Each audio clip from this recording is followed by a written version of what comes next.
The digital clocks across Washington, D.C. have just struck midnight. But in this chilling hypothetical scenario set in February 2026, the city is wide awake. No one is sleeping. We are witnessing a moment straight out of dystopian fiction, now unfolding as cold, terrifying reality on Pennsylvania Avenue. Breaking across every screen worldwide, Trump rejects Senate conviction. This isn't just a political disagreement. It's the potential total collapse of the constitutional order as we know it.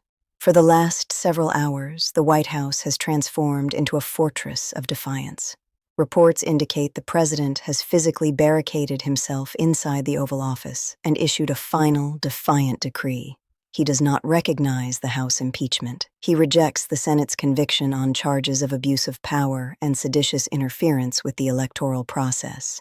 And he will not, under any circumstances, vacate the seat of power. But the response from Capitol Hill has been explosive.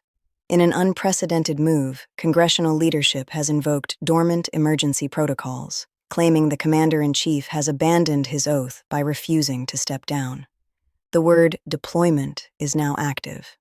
Across the Capitol, specialized federal units and elements of the D.C. National Guard are moving into position.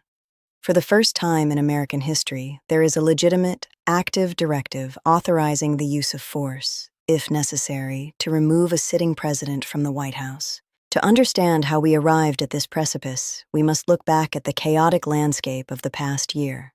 Since the start of the 119th Congress, impeachment articles have surged through the House with unprecedented speed and ferocity. The charges weren't mere partisan noise.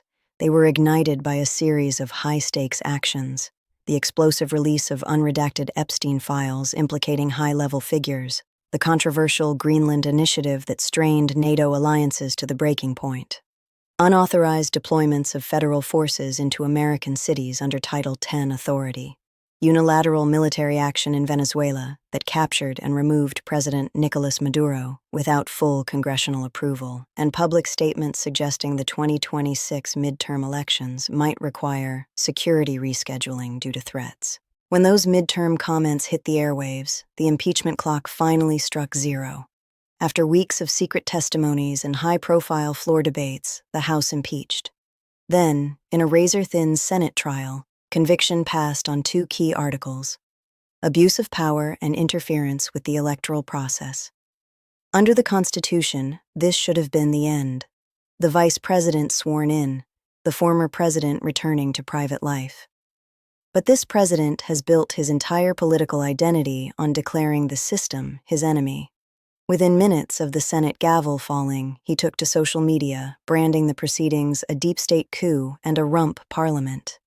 He told his millions of followers that the real government resides inside the White House with him, and that those on Capitol Hill are traitors who should face arrest. This brings us to the most dangerous question in American history. What happens when the person holding the nuclear football refuses to leave the room?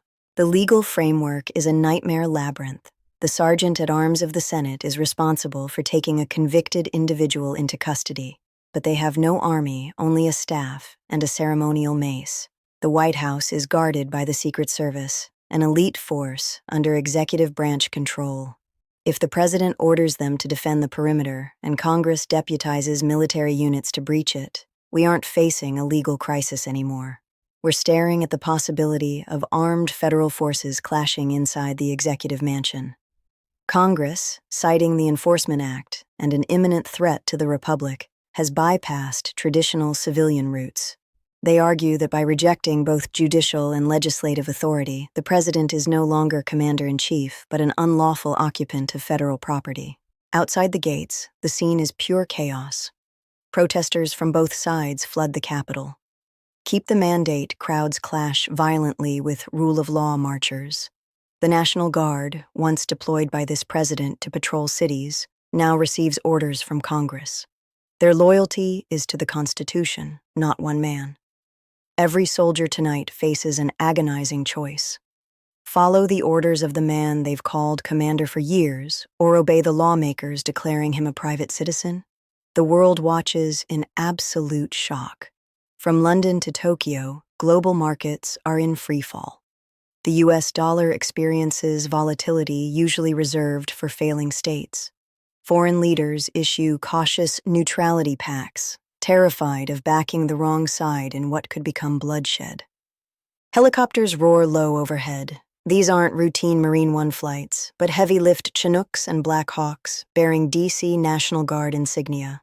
Under the D.C. Home Rule Act and the new congressional emergency mandate, the Speaker has asserted direct control over these units to secure the transition. It's a legal gray zone so murky that Pentagon generals have been locked in sessions for hours, debating order of succession and lawfulness of commands.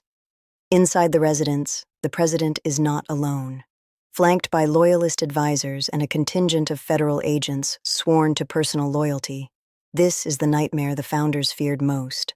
A Praetorian guard answering to a man, not the law. Tension radiates outward to every military base nationwide. At Fort Liberty, Camp Pendleton, Norfolk Naval Base, encrypted channels buzz at fever pitch. Some commanders issue stand-down orders, others prep for mobilization to protect the seat of government. We're watching a live-action 1860s crisis, but armed with 21st century weapons. The internet is its own battlefield.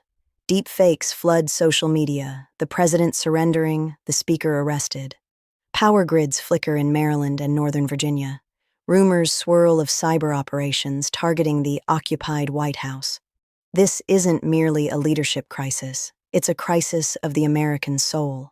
For 250 years, peaceful transfer of power set us apart. We didn't drag kings from thrones. We had citizens who served and stepped aside. Tonight, that chain is broken. As dawn creeps over the Washington Monument, the first armored vehicles reach the North Gate. Breach teams move into position. A final ultimatum has been delivered via secure line. 10 minutes to surrender to the sergeant at arms. The military stands ready. The silence from the Oval Office is the most terrifying part. No more posts, no rallies, just a darkened window and a silent line. It is the silence of a man who believes he alone remains legitimate in a shattered world. The Chief Justice has been secured away, refusing any stay on the congressional order. The judiciary has stepped back, leaving the political branches to battle it out. We are at the snapback point. If the military executes this directive, if they cross that lawn, breach those doors, forcibly extract a man still commanding nearly half the nation's support, the America of yesterday vanishes forever. The mandate is signed. Troops are in place. The president remains defiant and silent. The next few hours will decide the fate of the experiment. Will he yield at the final moment to avert tragedy, or will force settle the highest political dispute? Either way, the image of American military used to enforce an impeachment will haunt history books for generations. This is the final stand for the rule of law, or perhaps the final breath of the democratic dream. Stay tuned as we monitor every shadow on the North Lawn. Every second stretches like eternity. The world holds its breath. May God help us all preserve what remains.